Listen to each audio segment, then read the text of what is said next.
दिवसाची सुरुवात बरोबर आपण कधी-कधी प्रवासाला निघतो आणि अशा ठिकाणी आपल्याला जायचं असतं की ज्या ठिकाणी आम्ही कधी गेलेलोच नाही. आणि मग आपण काय करतो की तिकडे स्टेशनवर उतरल्यावर आपण लोकांना विचारतो की ह्या ठिकाणी कसं जायचं आहे किंवा ह्या ठिकाणी कुठल्या रस्त्याने आम्ही गेलो तर आम्ही लवकर पोचू शकू. आणि त्याप्रमाणे आपण एकाला विचारून आपण थांबत नाही, तर आपण पुढे जाताना अजून 2-3 जणांना विचारतो की आपण बरोबर चाललेलो आहोत की नाही, आपण बरोबर दिशेला जात आहोत की नाही, आणि आपण खात्री करून घेतो की आपण बरोबर मार्गावर आहोत की नाही. कधीकधी आपल्याला घेऊन जाणारे किंवा मार्ग दाखवणारे कधीतरी चुकीच्या ठिकाणी घेऊन जातात किंवा मार्ग आपल्याला चुकीचं सांगतात. कधी एखादा रस्ता वेगळाच सांगतात. मी दिल्लीला एकदा गेलो होतो. CNI भवनमध्ये मला जायचं होतं आणि मी रिक्षा करून दिल्ली स्टेशनवरून मी त्या रिक्षावाल्याला सांगितलं की मला CNI भवनमध्ये जायचं, आणि 15-20 मिनिटांनी तो मला सेना भवनमध्ये घेऊन गेला. आणि तिकडे गेल्यानंतर मी जरा थोडं गोंधळलो. नंतर मग परत बाहेर आलो आणि शोधत मग मी बरोबर त्या ठिकाणी गेलो. तर कधीकधी असं आपण चुकीच्या रस्त्याने सुद्धा जात असतो.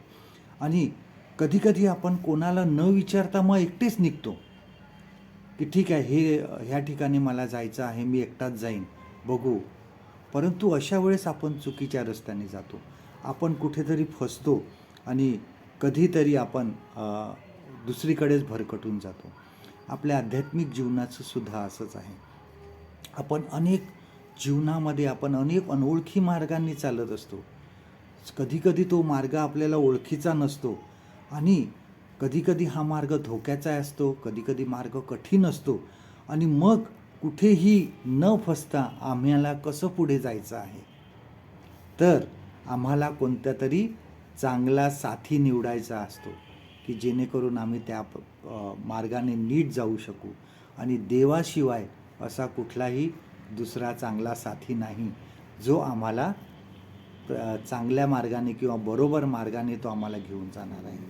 शेवटी आपण उपासना संगीतमध्ये गाणं नेहमी गातो चर्चमध्ये की प्रभूचं वाट दाखावी, स्वतः मला तो चालवी.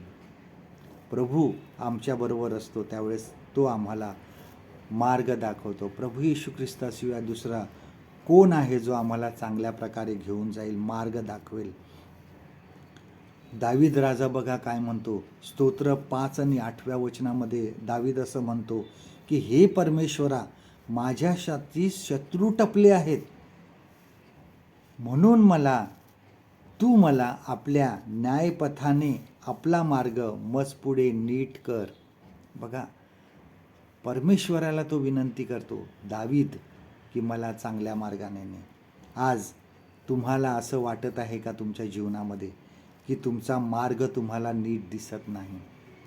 देवाला विनंती करा आणि त्याल्यासोबत घ्या. आजचं देवाचं वचन आपल्यासाठी हे आहे, स्तोत्रसंहिता 27 आणि 11वं वचन, Psalm 27 and verse 11.